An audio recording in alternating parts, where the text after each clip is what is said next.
11th के student ध्यान दें, आगे आपका अर्धवार्षिक परीक्षा का राजनीति शास्त्र का पेपर। तो देखिए हमारे पास आपका पूरा पेपर आ गया है, तो इसे आप जल्दी से देखिए और कंप्लीट करिए ताकि आपको पेपर में किसी भी तरह की कोई भी परेशानी ना हो और आप पेपर में अच्छे से अच्छे अंक प्राप्त कर सके। तो पहला प्रश्न हमारा सही विकल्प चुनिए। तो भारतीय संविधान सभा द्वारा संविधान को किस दिन स्वीकृति प्रदान की गई थी? तो 26 नवंबर 1949 को प्रदान की गई थी। अगला है नीति निदेशक सिद्धांतों की प्रमुख कमी है? तो कानूनी शक्ति का अभाव है। अगला है नौकरशाही शब्द सर्वप्रथम कहाँ प्रयोग हुआ था? तो फ्रांस में हुआ था। लोकसभा द्वारा पारित किसी धन विधेयक को राज्यसभा कितने दिन रोक सकती है? तो 14 दिन रोक सकती है। भारत का उच्चतम न्यायालय स्थित है? तो दिल्ली में। नगर निगम की संरचना में सम्मिलित होने वाली इकाई है? तो उपयुक्त सभी है। परिषद है, वार्ड समितियां हैं और नगर आयुक्त एवं मेयर अथवा महापौर है। तो इस तरीके से आपका पहला प्रश्न आंसर सहित कंप्लीट हुआ। अब देखते हैं हमारा दूसरा प्रश्न, जो कि दूसरा हमारा रिक्त स्थानों की पूर्ति कीजिए। तो भारतीय संविधान के निर्माण में 64,96,729 रुपये व्यय हुए। भारत में स्वतंत्र एवं निष्पक्ष चुनाव कराने का उत्तरदायित्व तो निर्वाचन आयोग का है। वर्तमान में राष्ट्रपति का मासिक वेतन 5 लाख रुपए है। राज्यसभा के सदस्यों की संख्या 250 है। भारतीय संविधान निर्माता संविधान का एक संतुलित दस्तावेज बनाने का पक्षधर थे। प्लेटो का प्रमुख ग्रंथ रिपब्लिक है। तो इस तरीके से हमारा दूसरा प्रश्न भी कंप्लीट हुआ। अब देखते हैं हमारा तीसरा प्रश्न, जो कि है सही जोड़ी बनाइए। तो महात्मा गांधी द्वारा संविधान सभा की मांग? तो इसका होगा 1922। अनिवार्य नौकरशाही? तो बेबर, डिमार्क तथा रॉबसन। संघीय सूची? तो है 97 विषय। अनुच्छेद 370 संबंधित था? तो जम्मू कश्मीर। हिंद स्वराज?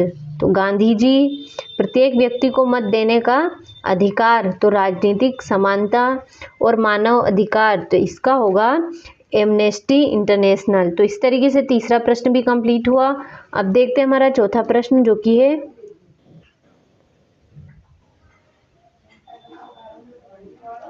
एक वाक्य में उत्तर लिखिए। तो राजनीतिक सिद्धांत स्वतंत्रता, समानता, न्याय, लोकतंत्र तथा धर्मनिरपेक्षता इत्यादि अवधारणाओं का अर्थ स्पष्ट करते हैं।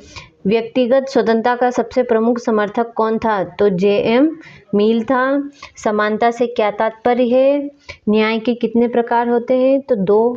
भारतीय संविधान में वर्णित अधिकारों को क्या कहा जाता है? तो मौलिक अधिकार। एक देश में भ्रमण हेतु आया हुआ अन्य देश का नागरिक क्या कहलाता है? तो विदेशी। अगला है हमारा नेट्स शब्द का अर्थ है? तो पैदा हुआ। इस तरीके से हमारा चौथा प्रश्न भी आंसर सहित कंप्लीट हुआ। अब देखते हैं हमारा पांचवा प्रश्न, जो कि है सत्य लिखिए। तो भारत के राष्ट्रपति के पद हेतु कम से कम 35 वर्ष की आयु होना आवश्यक है? तो ये आपका सत्य होगा। समानता होने पर वहाँ किसी भी प्रकार की स्वतंत्रता की स्थापना हो सकती है? तो असत्य है। स्वतंत्रता ही सामाजिक न्याय का मुख्य तत्व है? तो यह आपका सत्य है। 42वें संवैधानिक संशोधन द्वारा भारतीय संविधान में मूल कर्तव्यों की व्यवस्था की गई? तो यह आपका सत्य होगा। बच्चे अपने माँ बाप के देश की नागरिकता प्राप्त करते हैं? तो ये सत्य है। राष्ट्रवाद की धारणा के सिर्फ लाभ ही है, इसकी कोई हानि नहीं है? तो ये आपका असत्य है। इस तरीके से आपका पांचवा प्रश्न भी कंप्लीट हुआ। अब देखते हैं छठा प्रश्न, जो कि है तो छठा प्रश्न है संविधान सभा से आप क्या समझते हैं? न्यायपालिका के कार्यों को समझाइए। इस तरीके से आपको सारे प्रश्नों को देखकर अच्छे से कंप्लीट करना है ताकि आपको पेपर में किसी भी तरह की कोई भी परेशानी ना हो और आप पेपर में अच्छे से अच्छे अंक प्राप्त कर सके। तो ये हो गया आपका 16वां, 17वां हो गया। आगे है इस तरीके से आपको कुल 23 प्रश्न दे रखे हैं, तो इन सभी को आपको जल्दी से देखना है और कंप्लीट करना है ताकि आपको पेपर में किसी भी तरह की कोई भी परेशानी ना हो और आप पेपर में अच्छे से अच्छे अंक प्राप्त कर सकें।